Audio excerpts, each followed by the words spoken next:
On today's episode, we're going to talk about Solana, AI coins, and Elizabeth Warren has a contender who might be pro crypto. Go around the blockchain.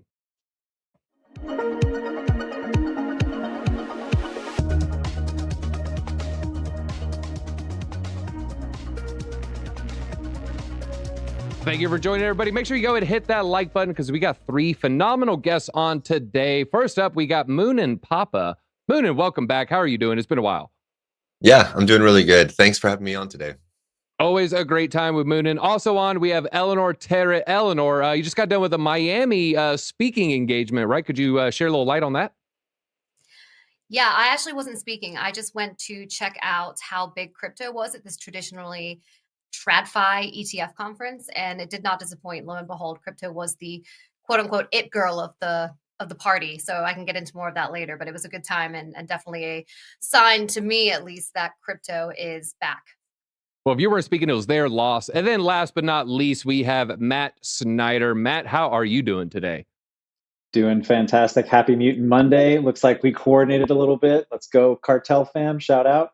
Happy Monday. We plan this. We plan this every time, in case people were wondering. All right, let's talk about AI coins surging, everybody. They're surging off the strength of Sora. We just share my screen here. AI tokens rally as Sora brings renewed hope to the sector. The tokens jumped 7.7% on average. Honestly, over a 72-hour period, looks like everything was averaging a 20 to 30, even 50% pump. At one point, WorldCoin, the highest among the AI tokens, set a new lifetime peak of $7, 30% pump. If you don't know WorldCoin got a little bit popular from being, that was Sam Altman's coin. It was the AI project with the orb that you scanned your iris, and they had the orbs in different cities and different continents, different countries. Well, now they're saying a little bit of a pump, and some people are saying it could even go as high as $15. But AI pumping across the sector. A lot of people are wondering, well, what is the next coin that is going to pump? And I'll go full screen producer for you there. All right, well, first, Moonin Papa, I want to ask you, it's been a while since Altman has been in the news. What are your thoughts on Sam Altman? And I'll try to stop saying his last name. No, I think the fact that you're saying his last name like that is intentional, and I fully agree with you.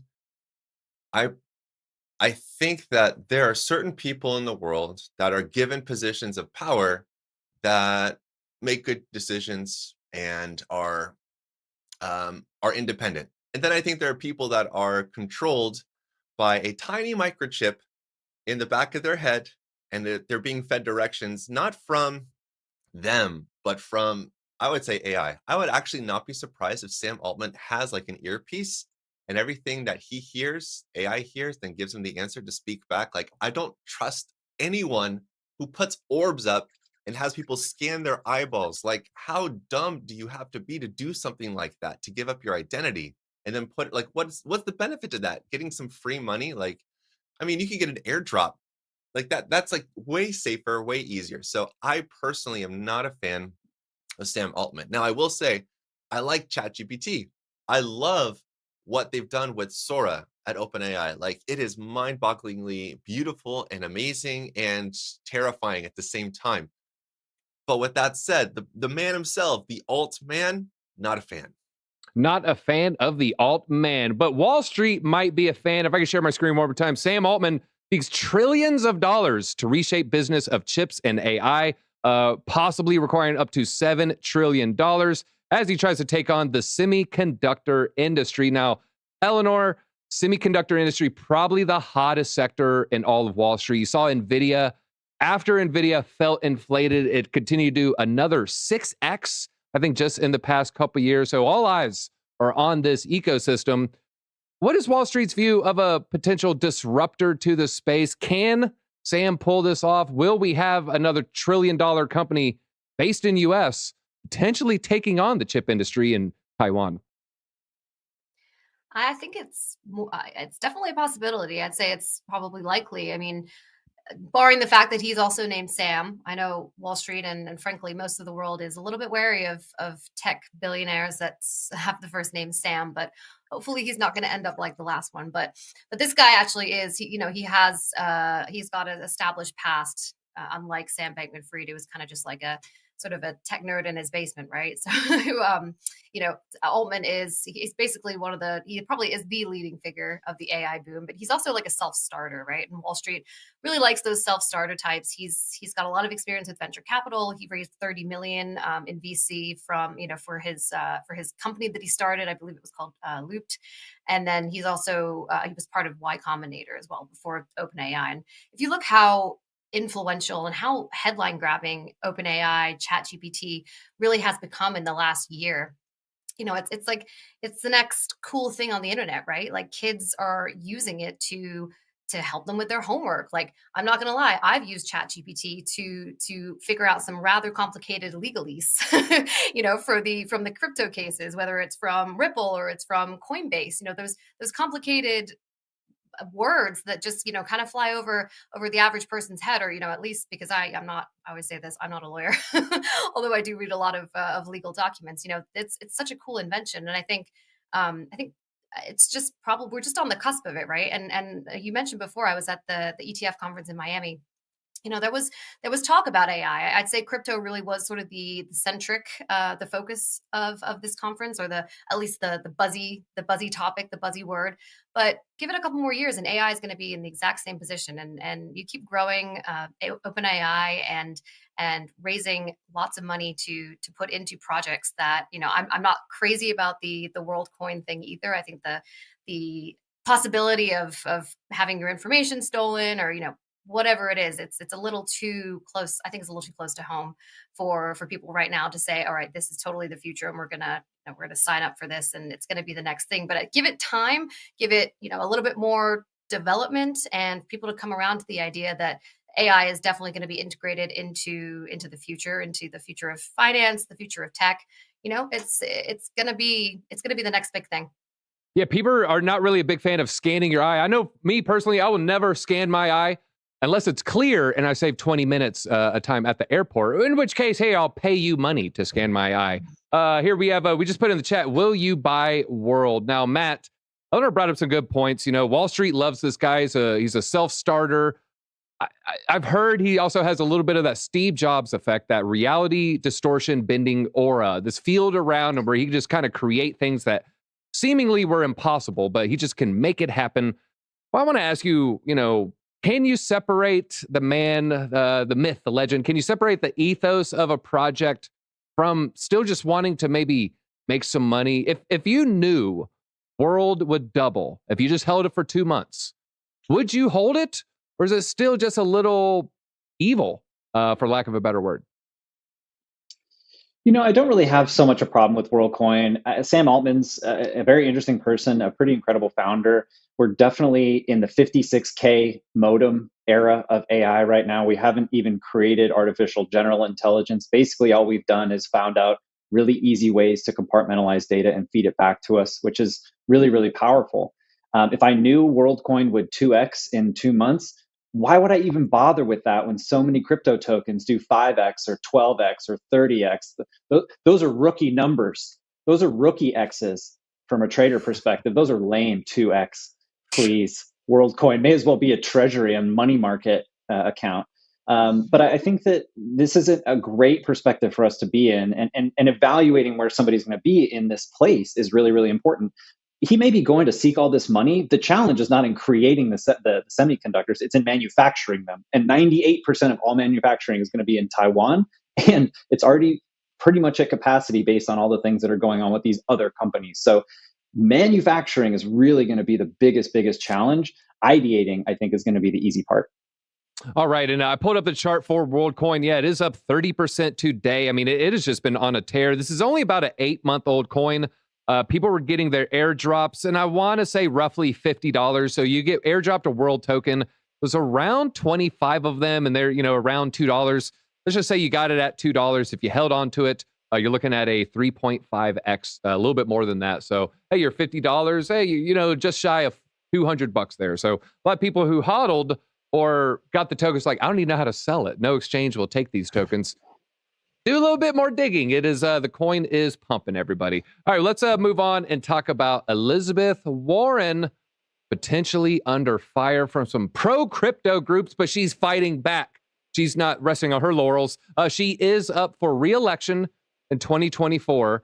But after talking to Obama's former speechwriter on a podcast, his name is Jon Favreau. I had to think. It's like the same as the director or Swingers there. Jon Favreau is the guy's name. He was former speechwriter for Obama.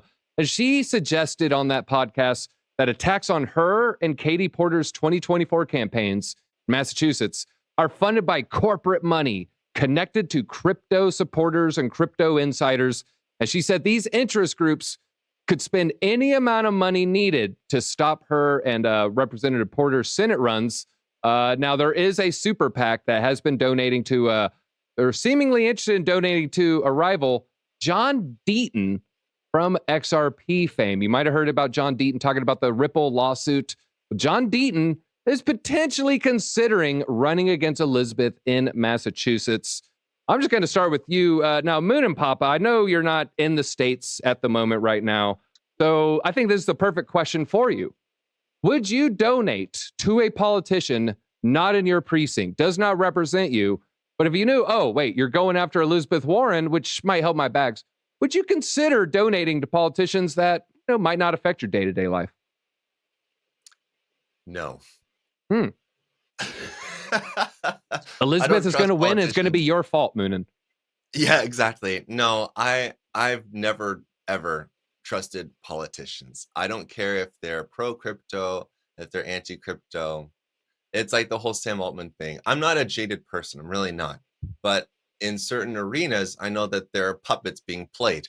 So why is Elizabeth Warren spouting all of these false facts that even, I think, Tom Emerson, is that his last name? I can't remember. But recently they had this. Thank you. Yes, Emmer. And he basically called out all these facts that were wrong that she was using, saying that crypto was like the number one currency of choice to do all this illicit trafficking with Hamas and all this stuff, where it wasn't true. It was literally a fraction. So why is she saying all this stuff? Why is she so heavy on it? Always be suspicious of anyone that is super duper focused on one issue, whatever it is, because they're being paid by someone in the background to keep doing what they're doing. That's the only reason why. She's a puppet. No, I don't care.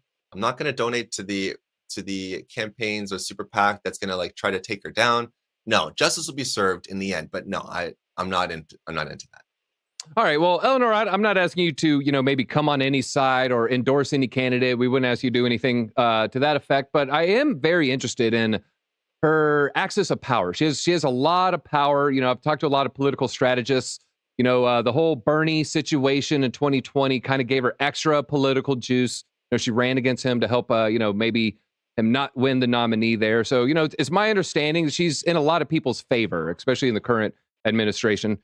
Is there a realistic chance that Elizabeth Warren won't win her seat?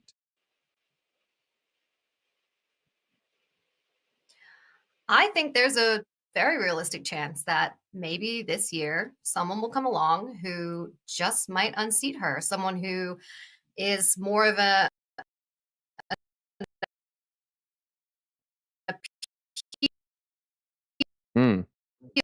appeal to people who aren't angry. Lower a bit, right?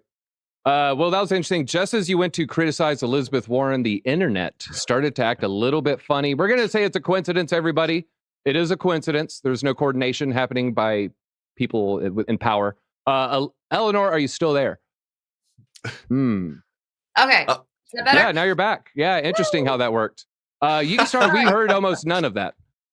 Okay, so your question was, do you think there's a realistic chance she could be unseated? And I think my answer is yes, I do think there's a realistic chance. If somebody happens to come along who appeals to the masses, get it, Massachusetts, a little bit more than this incumbent does. She's been around for a long time, and she is, if you think about it, she's only had, I believe it's one, maybe two bills assigned to her name that have actually gone through and actually become law since all that time she's been in the Senate. So really, what does she do except for kind of just sit in hearings and criticize people and go after industries for, doing what she believes is wrong, and then, refusing to acknowledge the data that actually, like you mentioned before, Moonin Papa, about the, terrorist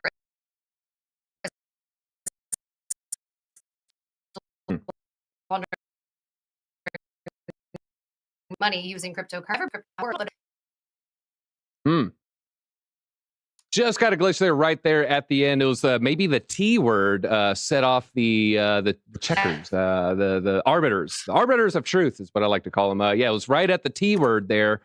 So, maybe, again, it's a coincidence, everybody, that it happens at these very telling moments of our segment right there.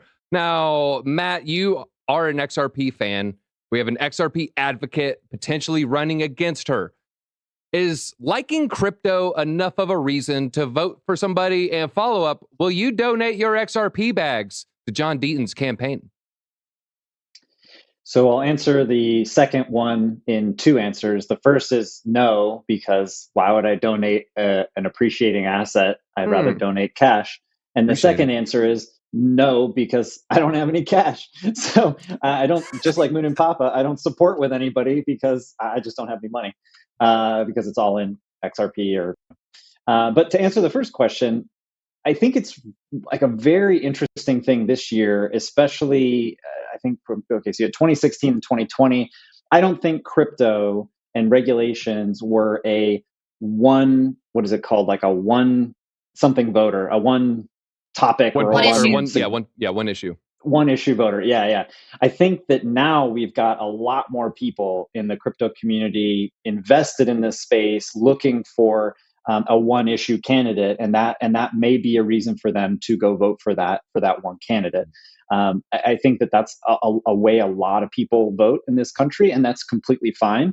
But it is very interesting to see how some candidates are now specifically using crypto as a crutch and a podium to sort of spout what they think is important about the space or not important about the space, or how they're going to change it or regulate it or whatever. And that resonates with some people, and those people might just be one issue voters. You know what? I think there's a lot of people are one issue voters, but it's just the one issue. It changes. Some would say it's more important than the others, but I digress. We don't want to get too deep into the politics here. But I guess you can't help mention politics when you talk about Solana, the VC chain. Some like to call it. Some just say it's the future of finance. Well, Solana had a big integration with Filecoin. If I could just share this tweet real quick for this post. Solana's integration with Filecoin. This is from Filecoin's official account here. Significant move away from centralized storage solutions. There's a lot of controversy for Solana using Google Cloud Services, Amazon Cloud Services, and a remarkable step towards enhancing reliability, scalability of the Solana blockchain, using Filecoin to make its block history more accessible and usable, and leveraging their decentralized storage capabilities. Well, what brass tacks? Give me the brass tacks. So let's share the screen real quick. This is the price chart for Filecoin. It is up 16% today. If we go to the 1 month chart, just kind of up and to the right here. Let me just move the screen a little bit for you right there. You can see nice up and to the right there. We'll fix the screen. But you hit the max. Looks a little bit different. But wait, we hit market cap. Oh, wait, it looks even worse, kind of. All right, well, Eleanor, I want to lead with you before they try to shut us down here. Wall Street has all their attention on Bitcoin. There's whispers that, well, now the attention is actually shifting towards Ethereum. There's rumors of Ethereum ETFs potentially in May.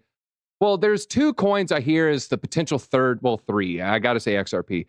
3 coins you hear is, potential ETF number 3. XRP, probably unlikely, especially IPO. But it is Chainlink and Solana.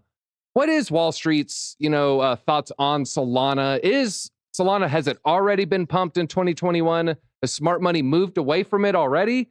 Or is there still continued interest from the big players?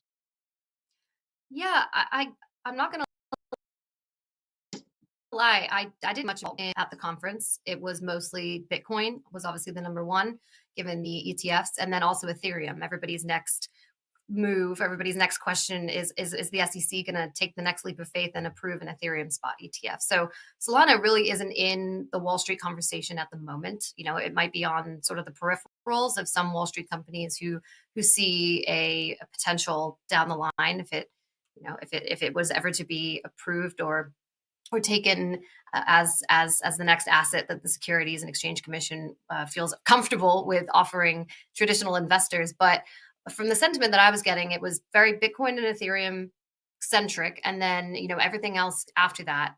There's sort of there's a feeling that the altcoins will be offered just in more of a fund type way. So like fund, not fun. So, you know, you'll have your single product ETFs like Bitcoin and Ethereum, and then maybe one more, but the consensus right now, at least, you know, among people who really study this stuff, is that they'll just be, you know, there'll be like a top 10 coins or top 50 coins that you can invest in as an ETF, as opposed to having like a ton of single product ETFs. So that's sort of the take that I was getting, and Wall Street isn't really talking about altcoins in a way that the crypto industry is right now.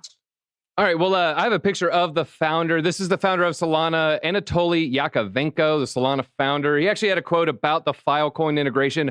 I'm really excited to see this launch. Huge thanks to Filecoin for building an awesome decentralized archive layer. You know, we saw the double-digit pumps just in the past 24 hours.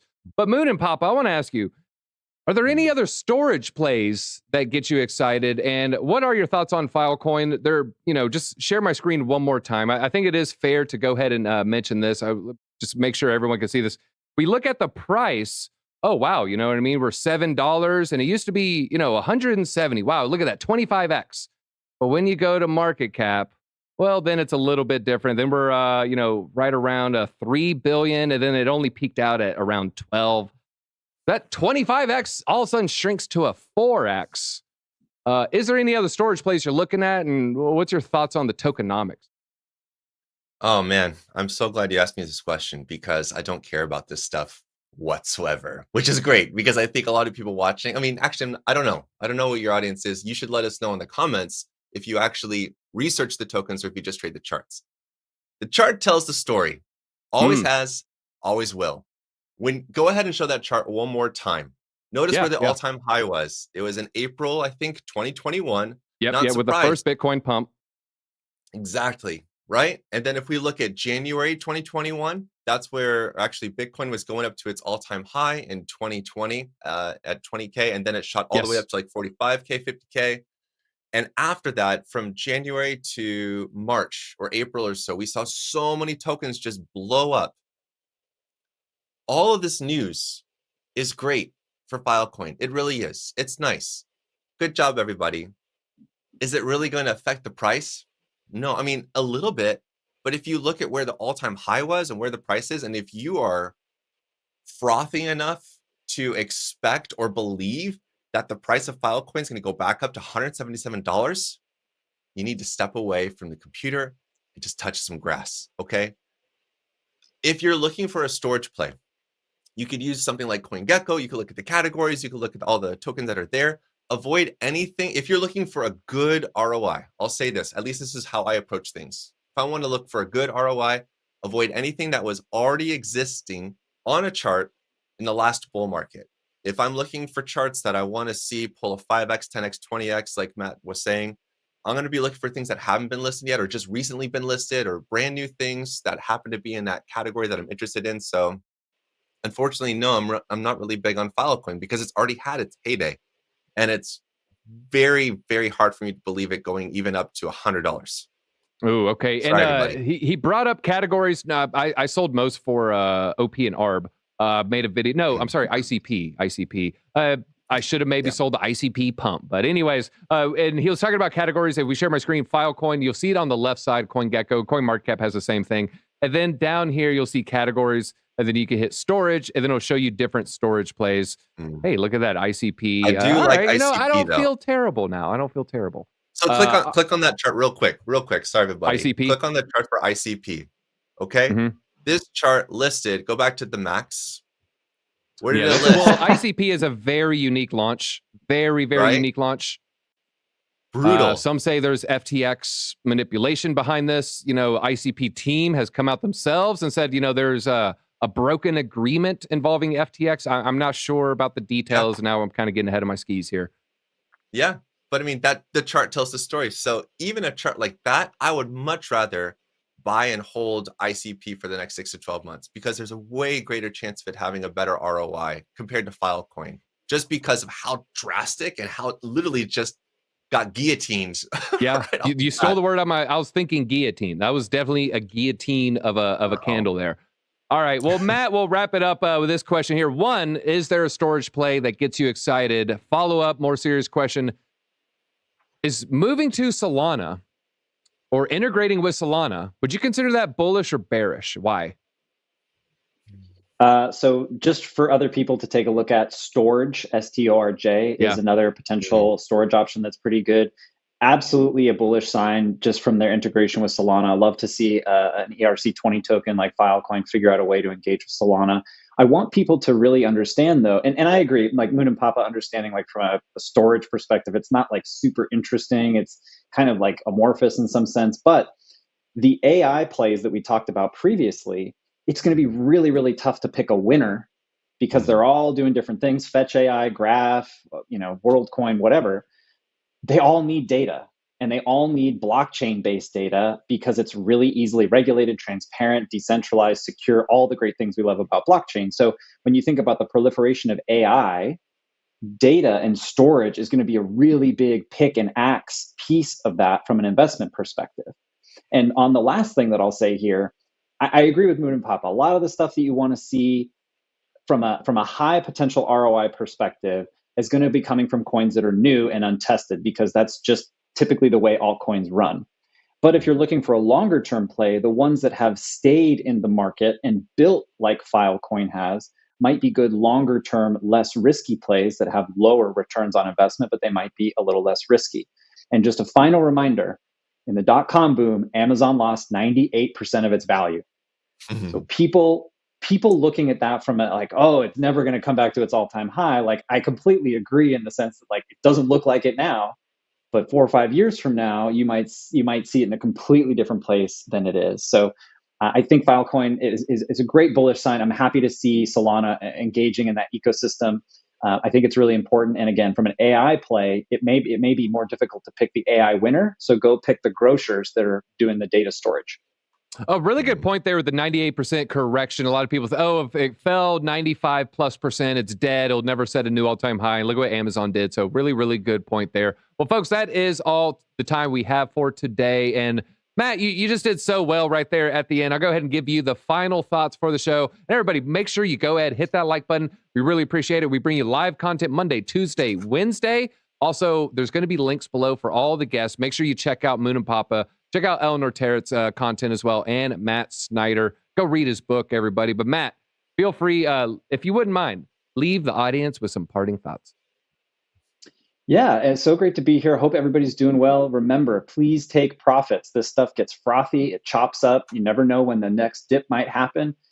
Be careful out there. Don't click links. Stay tuned for upcoming, good news and updates on how to progress in this ecosystem. It's not easy, but you're here and you're doing it. So I love to see it. Always happy to reach out and engage with folks as they need. If you have any questions, let us know. But thanks for having us. And we finished the poll. Would you buy World Token? And our audience said 88% no. But you'll say yes to hitting that like button. See you folks in the future.